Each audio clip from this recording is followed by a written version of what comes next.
A falta de informação, a possibilidade de interpretação errada ou enviesada dos fatos e a desinformação, especialmente diante da facilidade e da rapidez na produção e na disseminação de informações, impactam a maneira como os indivíduos compreendem o mundo. A desinformação se tornou um dos maiores riscos para a humanidade. Enquanto algumas comunidades parecem ter cada vez mais certeza sobre as suas próprias versões dos fatos e reproduzem diariamente suas crenças, muitas das quais sem qualquer comprovação, a vida de milhões de pessoas, sobretudo das mais vulneráveis, está em risco. Mas para este e para os próximos anos, as maiores ameaças ao planeta são o clima e principalmente a desinformação proveniente do uso de inteligências artificiais.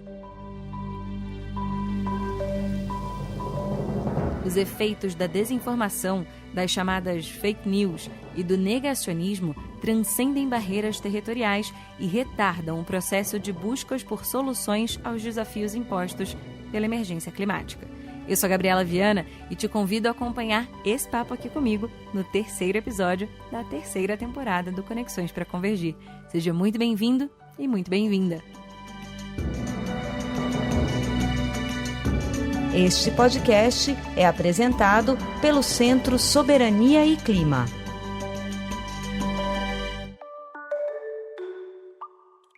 Cientistas no mundo inteiro estão há décadas fornecendo informações e dados que comprovam a urgência de ações efetivas que permitam manter o aumento da temperatura global abaixo de 1,5 graus. Ainda assim, alguns indivíduos e grupos disseminam intencionalmente informações errôneas, inexatas, incompletas, manipuladas ou falsas, para desinformar a população. Mas como isso impacta de fato a percepção pública, além das políticas relacionadas às mudanças climáticas? Quais estratégias a gente pode adotar para combater a desinformação e as chamadas fake news?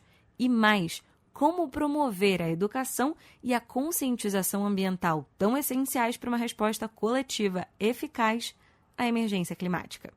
Para nos ajudar a encontrar respostas para questões tão urgentes nos dias de hoje, estão aqui comigo nesse episódio Esley Machado Silva, professor e pesquisador do Centro Universitário de Formiga e também da Universidade do Estado de Minas Gerais.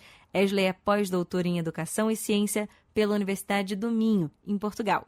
Esley, seja muito bem-vindo ao Conexões para Convergir, um prazer enorme te receber aqui.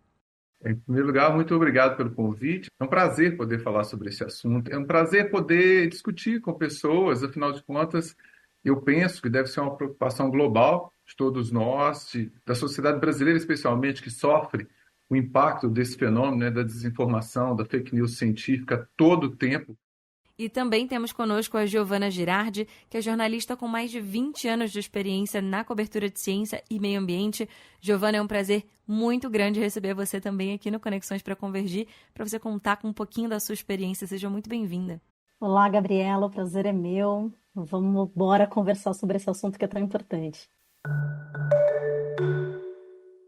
Antes de mais nada, eu quero pedir para vocês dois nos ajudarem aqui a entender a diferença entre desinformação e fake news e qual o impacto disso no debate global sobre a crise climática e a elaboração de políticas públicas. Quem quer começar? Giovana, pode ser você? Então, assim, acho que fake news acabou virando uma palavra muito genérica, né? Uma expressão muito genérica que a gente aplica, na verdade, para uma série de coisas que sejam falsas, né? Acho que a gente acabou adotando aí essa expressão em inglês, né? De notícia falsa, né? E ela é usada por todos os lados, o que é curioso, porque mesmo quando você está com uma informação verdadeira, quem discorda dela vai usar o argumento de que ela é uma fake news. Então a gente tem que tomar um pouco de cuidado com isso. Mas assim, a desinformação ela é um pouco mais complexa, porque ela pode ser uma coisa completamente errada, mas ela pode ser uma coisa que leva a uma interpretação errada. Então tem uma expressão, eu costumo consultar muito uns pesquisadores que trabalham com isso, e aí existe um conceito que eu até vou ler aqui porque eu acho que é interessante.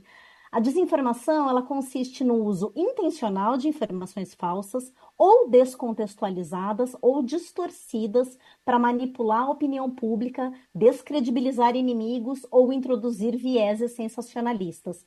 Então, ela é muito mais complexa, né? Você pode pegar um pequeno dado e olhar uma parte pelo todo. E aí você interpretar de um jeito a dizer que uma coisa, por exemplo, não é. Então, virar e falar assim, por X anos a temperatura do planeta não subiu, então não existe aquecimento global. E você pega um pequeno recorte de uma pequena época que estava acontecendo uma determinada coisa e você olha pelo todo. Não, virar e falar assim, mas tá nevando forte nos Estados Unidos, então não tem aquecimento global. E você, né, pegar um pequeno exemplo de uma coisa sem contextualizar ela, sem entender dentro de uma situação mais complexa. Então a desinformação, ela abrange muitas possibilidades. Eu vou alinhavar as ideias com a da Giovana, que não são diferentes, obviamente. Eu acho que a gente tem que... Está tudo dentro do mesmo guarda-chuva, ok. Mas a desinformação é um processo, como a Giovana disse, mais amplo. Pode ser de boca a boca, pode ser alguém contando para alguém alguma coisa, pode ser o Trump dizendo que não tem aquecimento global porque nevou no Texas.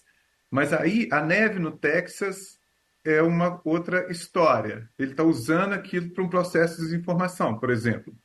E a fake news é dizer, por exemplo, que não existe desmatamento na Amazônia. Isso é uma notícia falsa. Existe desmatamento na Amazônia. Então, eu criei um fato, provavelmente usando as plataformas de mídia. Eu acho que é mais complicado você fazer isso em outros meios de comunicação. Um jornal de grande circulação, por exemplo, um jornal, ele vai ter muito mais dificuldade de propagar, apesar de que existem jornais que fazem isso, mas a gente não vai citar o nome deles aqui para não gerar nenhum problema. Mas a fake news, eu diria que ela é um fenômeno mais pontual. Ela tem uma intencionalidade mais clara. Eu acho que quando você diz, eu ouvi falar que a vacina tal pode causar autismo. Eu estou usando um processo de desinformação. Não estou nem dando uma precisão para essa história. Agora, quando eu tento precisar isso, saiu um artigo, e isso eu escuto muito, mas saiu um artigo tal em tal lugar. E aí, quando você vai ver, é uma notícia de um blog, e aí, para mim, isso é uma fake news clara. Essa pessoa que está transmitindo esse dado adiante, ela está transmitindo uma forma de desinformação. Então, a fake news é um instrumento para desinformação. Aproveitando que a gente fez essa definição agora sobre o que é desinformação e o que é fake news, o último relatório que foi lançado pelo painel intergovernamental sobre mudanças climáticas revela que o aquecimento global induzido pela humanidade, ou seja, por nós, de 1,1 grau Celsius, desencadeou mudanças no clima do planeta sem precedentes na história recente. Esse relatório destaca ainda que os riscos futuros aumentam a cada fração de grau de aquecimento. Diante dessas evidências, de que forma a persistência da desinformação sobre mudanças climáticas e a crença em conteúdos fraudulentos impedem uma ação mais contundente em prol da preservação do meio ambiente, na visão de vocês? Ashley, você pode começar dessa vez, por favor? Existe uma parcela dessa desinformação, dessas fake news, que tem uma intencionalidade bem clara. Então, é o sujeito que quer explorar a Amazônia, que quer tirar madeira, que as questões relacionadas à Amazônia tenham um processo que as favoreça. Essa é uma questão. Por outro lado, existem pessoas que estão sendo desinformadas, que é a minha vizinha, o meu aluno, a minha amiga, que recebe essa informação de todos os lados, e essa informação, então, ela vai ficar intricada na vida dela. Mas quando a gente pensa nessas questões, eu acho que a gente precisa pensar, por exemplo, num país como os Estados Unidos, que no último governo, o governo anterior, saiu do Tratado de Paris. Quer dizer, isso tem um impacto mundial. A gente está falando de coisas que esse 1 grau, 1,5 grau, 2 graus, vai fazer tremenda diferença na questão dos eventos climáticos no futuro próximo. Então, eu fico pensando assim, primeiro, o impacto na população, que é a população que vai votar naquelas pessoas que vão definir as políticas globais ou locais, ou estaduais, ou nacionais em relação ao meio ambiente. Primeiro fato.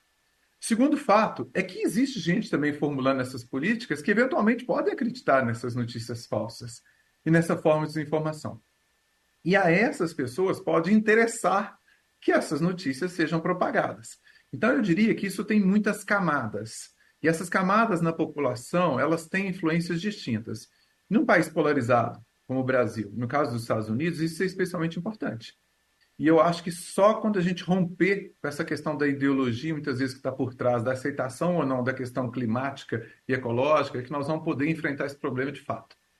Eu vou começar concordando com Wesley, porque eu acho que a principal coisa que individualmente cada um de nós pode fazer sobre qualquer tema, mas principalmente nesse caso, que é um tema tão amplo e demanda políticas estruturais e estratégicas para o país, vai acabar sendo votar em candidatos que tenham isso como prioridade. Você só vai colocar alguma coisa com tamanho peso na balança se você entende ela bem, né? Então, eu vou comprar um carro que emita menos gás carbônico por quilômetro rodado, eu vou tomar enfim, qualquer decisão, eu vou, né, ser mais bem informado e vou fazer a minha reciclagem de lixo, tudo isso é uma coisa que individualmente a gente pode fazer, mas que ela só vai de fato ganhar peso a ponto de virar e falar assim, como país estamos diminuindo as nossas emissões de gases de efeito estufa, a gente depende de políticas públicas.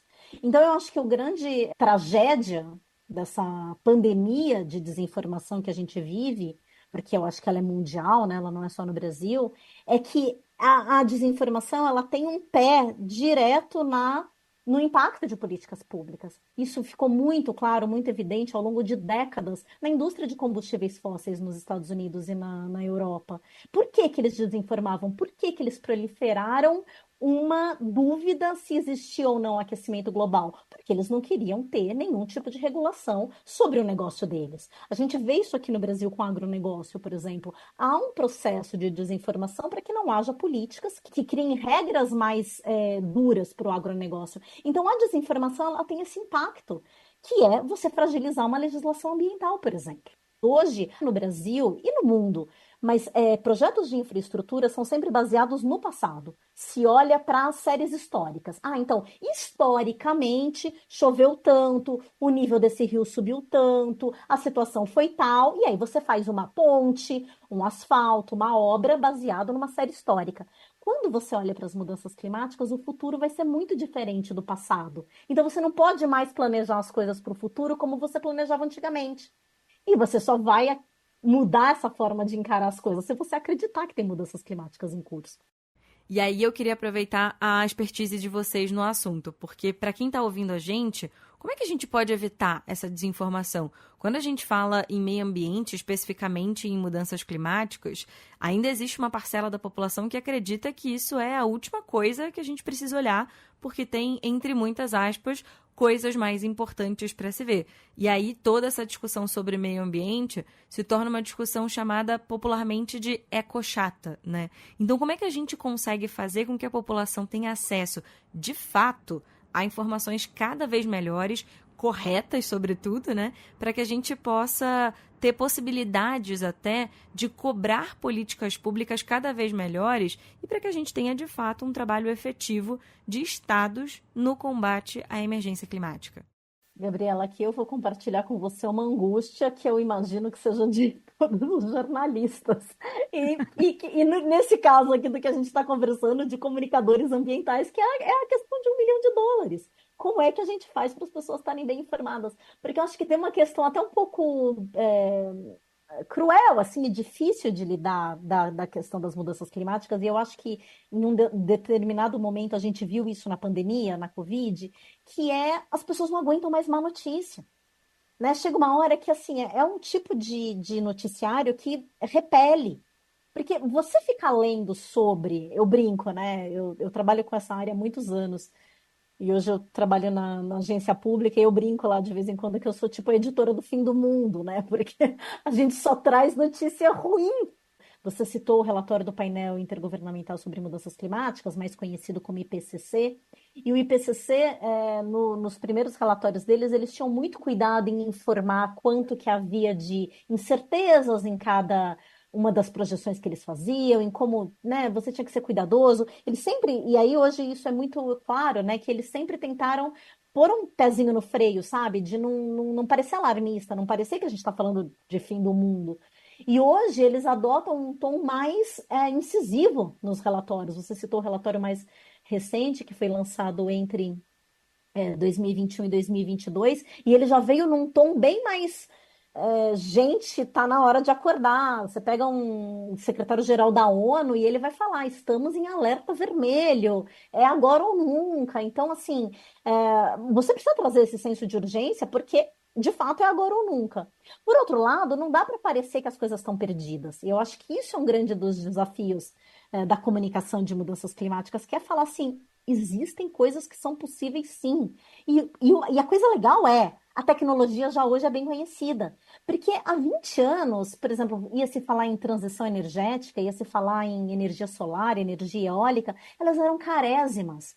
Então, assim, você enfrentava uma questão, uma dificuldade técnica e financeira muito clara para fazer as mudanças.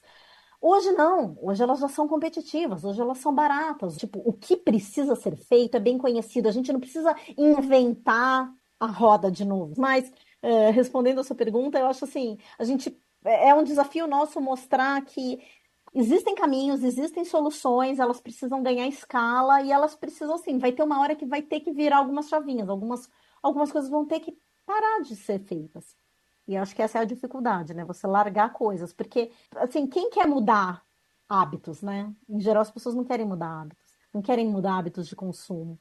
As pessoas acabam olhando muito quando a gente fala de hábito de consumo. Ah, sou eu, né? Não vai fazer diferença. Mas acaba que se todo mundo pensa exatamente desse jeito, não funciona muito, né? Eu tô pensando assim, você pensando assim, outro pensando assim. Todo mundo acaba continuando fazendo a mesma coisa, né? Ashley, qual é a sua visão acadêmica sobre, principalmente quando a gente fala de redes sociais, nesse papel de desinformação e de fake news? Vamos pensar, gente. Se a média do brasileiro de redes sociais é 5 horas e meia, o nível de informação que ele está recebendo ali, então ele vem falar comigo assim, mas a doutora fulano de tal falou. Quando eu vou saber quem que é aquela doutora, não existe doutora nenhuma, é uma influencer que foi casada com um ciclano, mas ele considerou que a informação dela era uma informação legítima. Então, quando a gente está falando das questões climáticas, tem muito isso. Quer dizer, e aí, aí eu fiz uma injustiça tremenda que eu falei dos meus alunos. Mas às vezes com professores isso acontece, com pesquisadores isso acontece. É isso que me assusta mais. E com jornalistas, e com médicos, e com pessoas que formam opinião. Esse vai ser um ponto, Giovana, que eu gostaria de acrescentar nessa conversa. Nós vamos ter que trabalhar com formadores de opinião em algum momento. Porque as pessoas falam comigo assim, mas você viu isso? Vou usar aqui um meio de comunicação específico para dizer isso. No Jornal Nacional, mas a Globo mente, né? Mas a Globo mente desde que era esquerda no poder, depois ela mente quando é direita, depois ela mente quando é esquerda de novo. Mas o Bonner, quando ele fala um dado errado, no próximo intervalo ele fala assim, vocês me desculpem que eu falei um número errado no bloco anterior. Mas no blog que aquele meu aluno leu no Instagram não tem nada disso. A informação que chegou para ele é aquela informação e ela se torna verdadeira por quê? Porque além dele receber no Instagram, o grupo dele de WhatsApp confirma ainda aquela informação. Mas aí ele vai pensar assim, eu vou pensar assim, mas é porque o meu aluno não, um professor também me mandou aquilo no WhatsApp. E aquele professor também é um formador de opinião. Então, Giovana e Gabriela, eu acho que nós vamos ter que trabalhar isso, como a Giovana também disse, em camadas distintas. Da política pública aos formadores de opinião, aos professores, de alguma forma o jornalismo também vai ter que lidar com isso. Por quê? Porque a notícia falsa, gente, ela propaga muito mais fácil. E, Giovana, eu vou além. A desinformação, ela causou um efeito tão pesado que tem muita gente que não tem mais intencionalidade. Né? Eles acham que estão fazendo bem mesmo, que a Amazônia é nossa, porque lá tem lítio, e é porque a Europa quer tomar tudo aquilo ali da gente e tal. Eu não sei nem se há mais perversidade ou se é mais um grau de vazio que criou, né, do conhecimento científico sobre o tema. A minha sensação é um pouco de que as fake news e a desinformação como um todo, elas acabam muito com o que há de mais inseguro nas pessoas. E uma sensação quando a gente fala de redes sociais de retomada de poder. Então é como se eu não preciso mais de jornalista, né? Eu não preciso mais de professor para ter acesso às informações, porque eu agora busco informações por conta própria. E essa sensação, ela também dá uma outra falsa sensação de liberdade, de que em qualquer lugar você consegue informação de qualidade e que você vai refutar aquela pessoa que estudou anos para falar sobre aquilo. Aproveitando até que vocês falaram sobre política, no relatório sobre riscos globais de 2024, o Fórum Econômico Mundial destacou os eventos climáticos extremos, a desinformação e a polarização como 3 dos 10 maiores riscos globais. Esses riscos foram identificados não apenas para esse ano, mas também para cenários de curto período, de 2 e de 10 anos para longo prazo. E aí eu queria que a gente falasse um pouco dessa parte que é muito mais polêmica, eu acho, de tudo que a gente está falando até agora, que é justamente sobre democracia. Quando a gente olha para o Brasil, é possível integrar estratégias de combate à desinformação e às fake news para fortalecer tanto a ação climática quanto a resiliência democrática? Certamente uma coisa tá ligada à outra, assim. Eu acho que a desinformação, ela é o combustível para a deterioração da democracia. Mas, sim, eu concordo com você. A gente só vai, na verdade, resolver uma coisa, né, fortalecendo a democracia, de fato, né? Porque você precisa ter os instrumentos ali para combater desinformação. Eu acho que, assim, pelo menos no caso das mudanças climáticas, que ele vai pesar de alguma maneira é a questão econômica. Porque na hora que você começa a ter muitas perdas econômicas, ela se impõe, né? Então, assim, existem coisas que, né, você imagina um grande setor econômico perdendo barbaramente o seu lucro porque está tendo muito evento extremo. Ele vai acabar, né, forçando ali algum tipo de proteção para ele mesmo. E aí, na hora que tem isso, claro, a gente pode ter milhões de erros nesse caminho, né? Você pode criar subsídios, você pode criar uma série de coisas que ainda por um tempo você não vai estar de fato combatendo a crise climática, mas eu acredito que vai acabar existindo um equilíbrio de forças aí, né, nesse quesito. Mas assim, cara, eu acho que a gente está nessa encruzilhada, essa encruzilhada da comunicação, essa encruzilhada da informação. Acho que a gente vai depender dessas regras que passam por tudo isso, assim, passam por regulação, passam por punir quem desinforma, né? E aí acho que em todos os níveis mesmo. Sem isso, acho que vai ser mais difícil. Eu queria fazer uma parte sobre isso. Eu acho que só tem um caminho. O caminho da democracia é o único possível. Não, isso aí não há discussão sobre isso. Agora, eu tenho usado uma estratégia que, assim, eu sou muito tópico, que eu acho que assim, a humanidade ainda pode ter salvação. Não dá para ficar falando só da destruição massiva.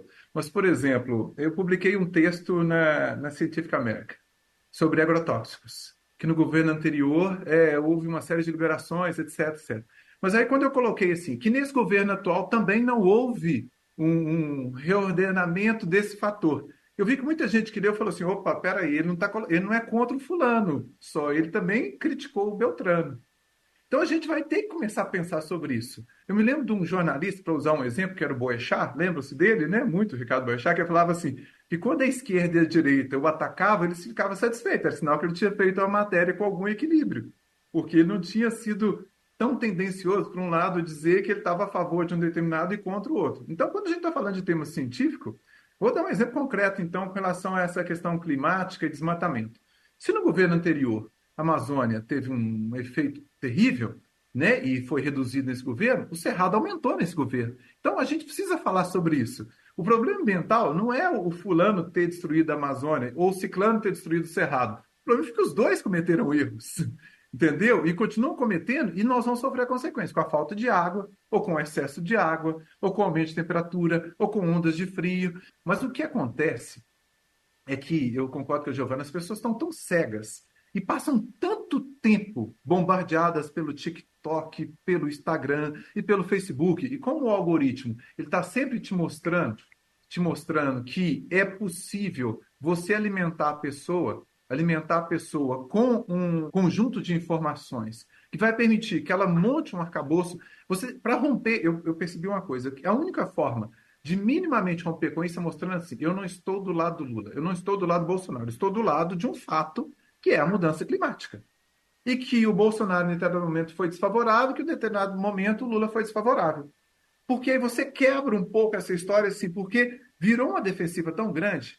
Eu não sei se a gente pode falar, mas aquele documentário, né, que é O Dilema das Redes Sociais, da Netflix, ele mostra muito isso. Se a pessoa começa a olhar alguma coisa com um viés ideológico no Instagram dela, no TikTok, ele vai começar a receber confirmação daquele viés ideológico.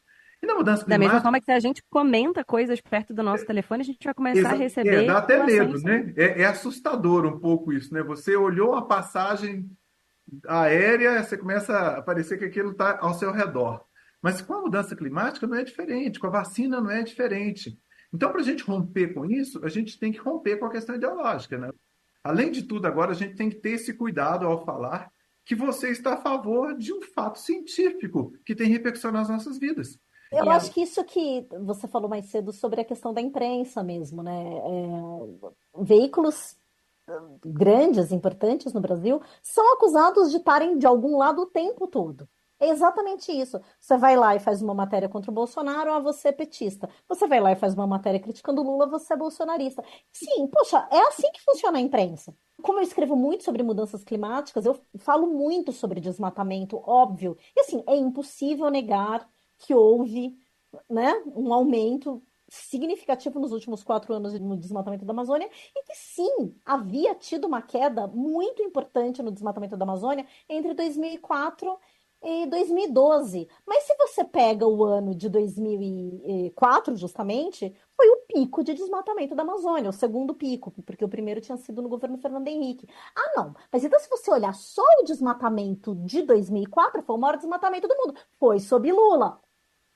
Ai, senhor, foi. Mas aí ele foi lá e derrubou em 80% o desmatamento. O outro subiu em 60%. Então, isso que eu estava falando na nossa primeira resposta, né? Você pegar um dado, pensar um dado e dele tirar toda uma opinião, né? E ser incapaz de olhar um gráfico de barrinha e mostrar a queda, sobe, não, né? As pessoas elas vão lá, elas fazem um recorte na coisa. Então, assim, mas sim, tem que se criticar, porque também o governo Lula cometeu abusos absurdos contra o meio ambiente, por exemplo, com Belo Monte. Ah, mas vai criticar Belo Monte para um petista? Deus o livre, né? Porque você vai levar pancada de todo lado. Aí vai falar, por exemplo, de petróleo. Sim, mundo aquecendo, a gente precisa diminuir combustíveis fósseis. Vai falar que precisa, que não deveria se investir em petróleo na foz do Amazonas, como o governo atual quer. Mas o governo anterior também queria. Então, assim, é isso. A gente tenta.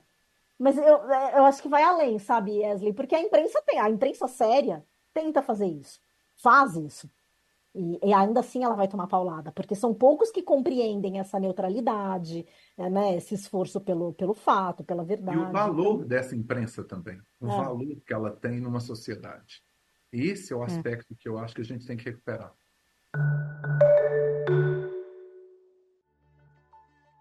A gente vem discutindo bastante aqui ao longo do episódio a série de consequências que a desinformação e as fake news trazem para o planeta, mas tem um grupo de 3 pesquisadores brasileiros que foram buscar respostas para o que está por trás, de fato, da percepção de cada um de nós sobre os riscos das alterações climáticas. Para isso, eles mapearam 3 tipos de crença.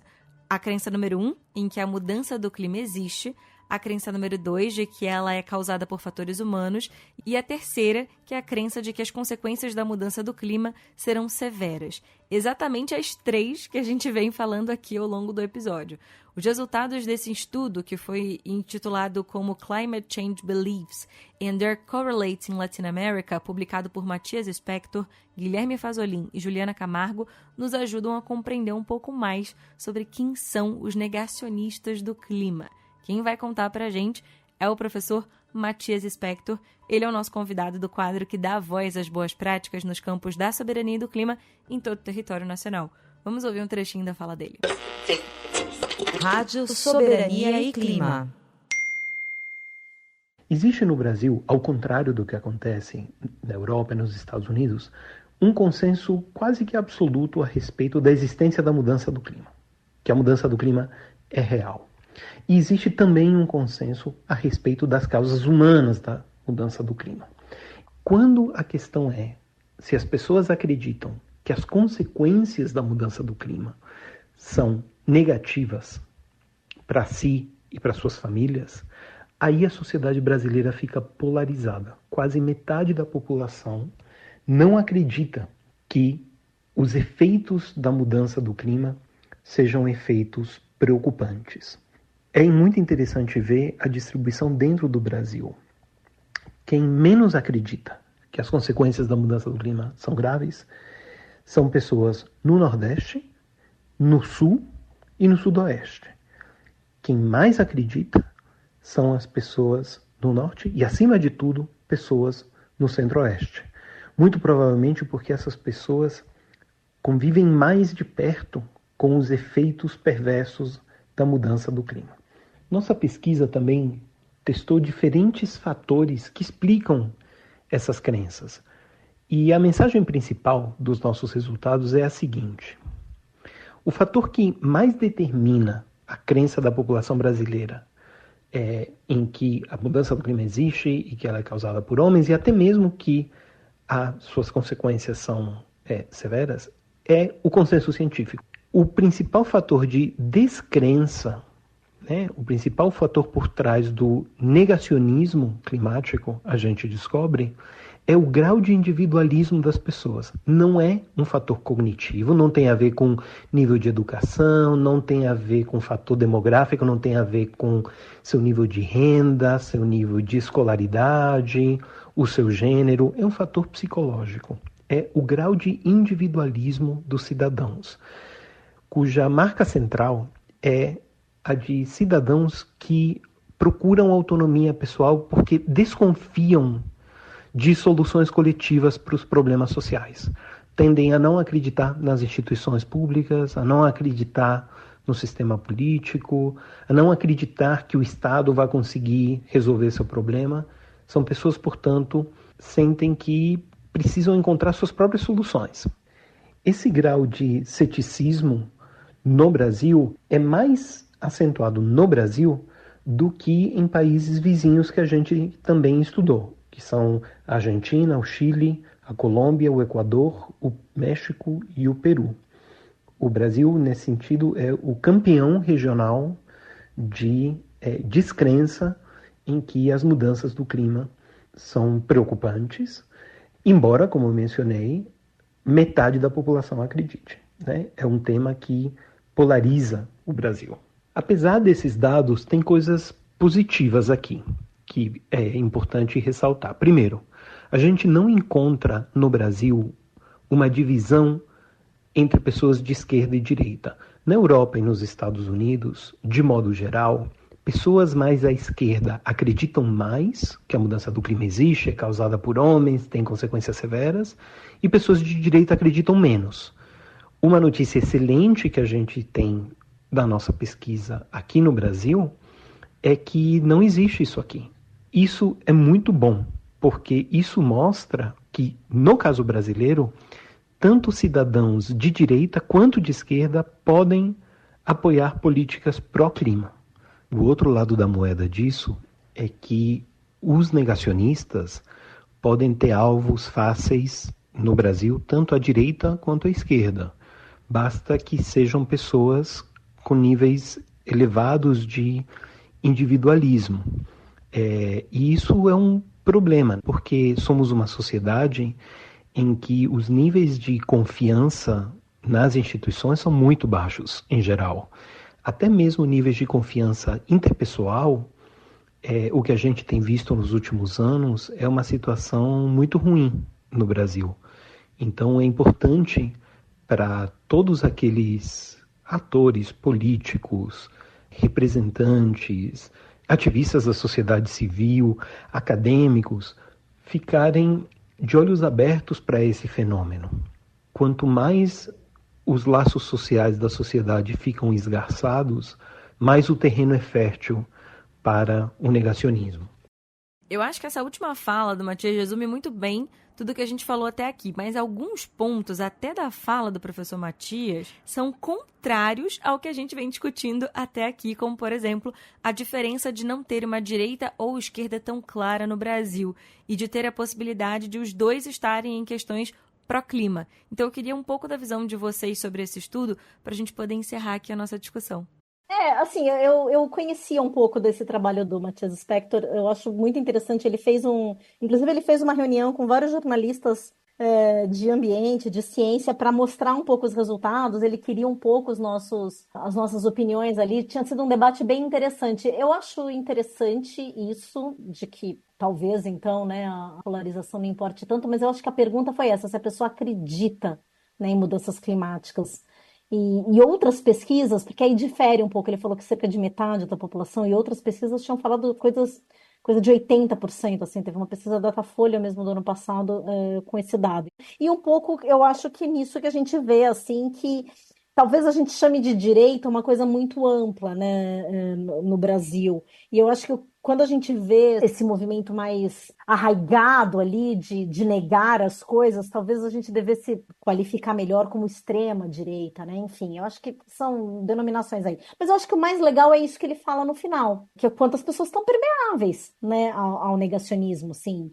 Sejam elas quais forem. E essa questão do individualismo, né? Eu acho isso muito louco mesmo, né? Porque quando você não se entende como parte de um todo, é aquela história, né? Farinha pouca, meu pirão primeiro, né? Então, quando rege, né? Quando a sua vida é regida por essa ideia de farinha pouca, meu pirão primeiro, cara, você vai, né? Ah, não, eu quero usar meu carro, eu quero comer minha carne, eu quero ter minha luz em casa e meu aquecimento ou meu ar-condicionado. É difícil pensar, né, que coletivamente mudanças climáticas são um problema coletivo, e coletivo no sentido mais amplo que possa existir, porque é a minha comunidade, é a minha cidade, é o meu estado, é o meu país, é o meu planeta. Bem, em primeiro lugar, para mim é uma grande surpresa, tá? Assim, eu já tinha visto alguma coisa, mas esse dado especificamente de que não há essa polarização clara no Brasil, inclusive entre vários outros assuntos, né? Se a gente puxar assunto que é uma coisa que eu trabalho também com ensino de evolução, com a parte das vacinas e tal, etc., eu tinha uma percepção muito mais polarizada ideologicamente. Mas, enfim, eu não estou longe de duvidar dos dados da pesquisa. A surpresa é boa nesse sentido para a gente poder refletir sobre ela. Mas o outro ponto é o seguinte: se é essa questão, nós vamos ter que trazer as pessoas para esse nível de coletividade maior, né? Cada educador, cada jornalista, cada pessoa que pode influenciar de alguma forma, nós vamos ter que repensar isso. É um dado importante. É um dado para a gente pensar em termos de políticas públicas e de como a gente pode alcançar as pessoas. Eu acho que o Brasil e o mundo precisam deixar a ideologia de lado para tratar a questão global da mudança climática, porque ela me afeta como indivíduo morando aqui na grande BH, mas me afeta também quando eu viajo para um outro lugar, porque o meu avião vai estar submetido a questões climáticas, e quando eu estiver na estrada também é a mesma coisa, e a minha família também vai ser, e a minha comunidade. Mas eu volto a insistir num ponto. Nós estamos perdendo essa batalha da informação. Mas nós talvez estejamos pensando assim, a população é desinformada, a população não sei o quê, mas nós estamos esquecendo que políticos, líderes religiosos, professores, pesquisadores já estão muito contaminados com essa questão da desinformação. Então, nós que estamos tentando trabalhar com essa questão, não podemos esmorecer. Nós não podemos ter preguiça de enfrentar esse fenômeno, porque senão a gente perdeu. A gente perdeu e o mundo vai ter entregue. Essa mudança climática vai afetar meus filhos, a minha esposa, os meus netos, a minha mãe e toda a sociedade.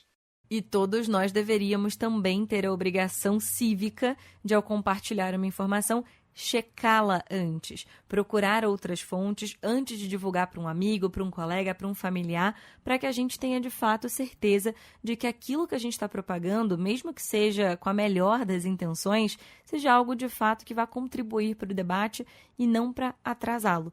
Então, eu queria muito agradecer Esley Machado Silva, professor titular e pesquisador do Centro Universitário de Formiga, em Minas Gerais, também da Universidade do Estado de Minas Gerais. Esley, foi um prazer te receber aqui. Um abraço, foi um prazer, tá? E também Giovana Girardi, que é jornalista com mais de 20 anos de experiência na cobertura de ciência e meio ambiente.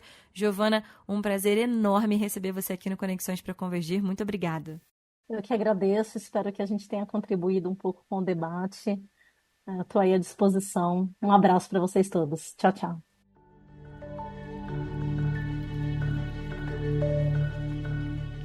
E o Conexões para Convergir vai ficando por aqui. Muito obrigada a você que ficou com a gente nessa conversa tão urgente. O nosso podcast está disponível no Spotify, Google Podcasts e YouTube. Vale a pena seguir o Conexões para Convergir no Spotify, se inscrever no Google Podcasts e no YouTube. Assim você recebe uma notificação logo que chegar um novo episódio. E se você gostou dessa conversa, compartilhe o link desse episódio com quem você sabe que também vai gostar de acompanhar. Esse podcast é uma realização do Centro Soberania e Clima, com o apoio do National Endowment for Democracy. A produção é da Rádio 2, com a coordenação executiva da Fabiana Outram. A produção executiva, roteiro e edição são de Patrícia Esperandio. A sonoplastia, de Isaac França. E a identidade sonora é de Isaías Alves, da Pussar Records. Pesquisa e checagem técnica de Mariana Nascimento Plum, Mila Campbell e Bruna Ferreira. Na equipe de comunicação temos Ricardo Gandur, Luciana Constantino e Valéria Morim. Neste episódio, usamos áudios da TV Cultura.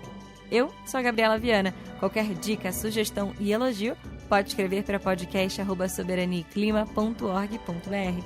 A gente se encontra no episódio da semana que vem. Até lá!